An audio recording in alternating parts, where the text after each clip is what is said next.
कर बुरा तो हो बुरा, तुम जिसके साथ बुरा करोगे तो तुम्हारे साथ भी बुरा ही होगा। चलिए उसको एक छोटी सी कहानी के माध्यम से जानते हैं। फाइनली कहानी का टॉपिक के बारे में चलिए आप लोगों को मैं बता देता हूँ। फाइनली यह कहानी का टॉपिक है एक बंदरिया और उसके दो बेटे के।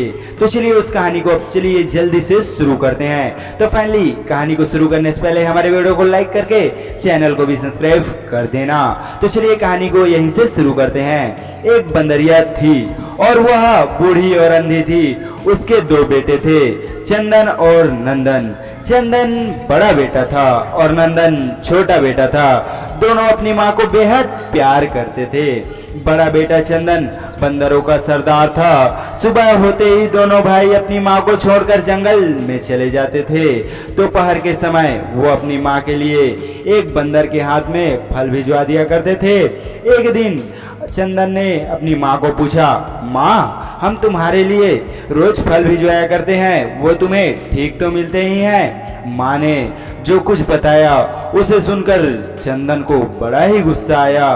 दरअसल जिस बंदर के हाथ में वह फल भिजवाया करते थे वह रास्ते में ही आधे फल को चट कर जाता था। चंदन ने सोचा बंदर को डराने से कोई फायदा नहीं, हम अपनी माँ की सेवा करनी चाहिए।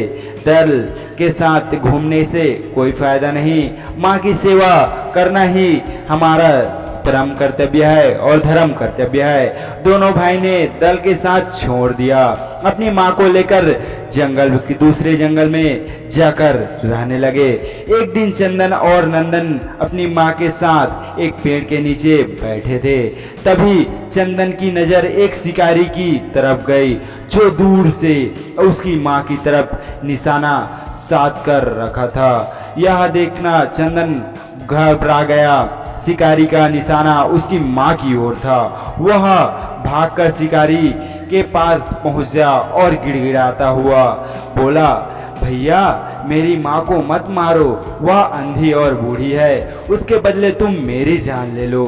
शिकारी ने बोला, ठीक है मुझे तो शिकारी करना है, चाहे वो तुम्हारी हो या तुम्हारी माँ की, एक ही बात है।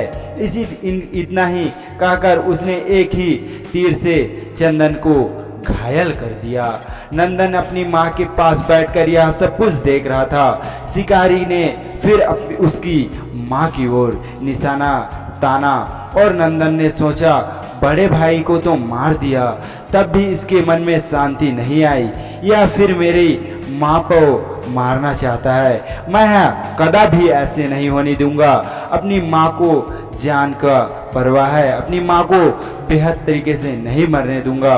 वह भागकर फिर भी शिकारी के पास गया और गिड़ाकर बोलने लगा, अपनी माँ के मेरी माँ को मत मारो, वह अंधी है। और फाइनली शिकारी को यह सब कुछ बताने लगा और शिकारी ने भी नंदन को घायल कर दिया। इतने ही पर उसके संतोष नहीं हुआ। वह पेड़ के पास अंधी और बूढ़ी नंदनिया को मार कर डाला। शिकारी बाद बहुत खुश था। उसने तीनों शिकार को खुद के कंधे में लाद कर जा रहा था। तभी जाते जाते एक पेड़ से उल्लू बोला, तुम्हारा तो आज कल्याणास है, तुम नहीं बच सकते। तभी उधर से शेर आया और शेर ने शिकारी के घेंच को मरोड़ डाला और वह शिकारी जो कि मौत से लथपथ हो गया और शिकारी वहीं पर तड़पता ही रह गया। तो इस कहानी से हमें यह सीख मिलती है, हम जिसके साथ बुरा करते हैं तो हमारे साथ भी बुरा ही होगा। आप जिसके साथ बुरा करोगे तो तुम्हारे साथ भी बुरा ही होगा। इस शिकारी ने बंदरों के साथ बुरा किया तो शेर ने भी उसके साथ बहुत बुरा किया। तो हमारे यह कहानी आप लोगों को अगर अच्छा लगा हो तो वीडियो को लाइक करके चैनल को भी सब्सक्राइब कर देना। तो चलिए मिलते हैं नेक्स्ट वीडियो में।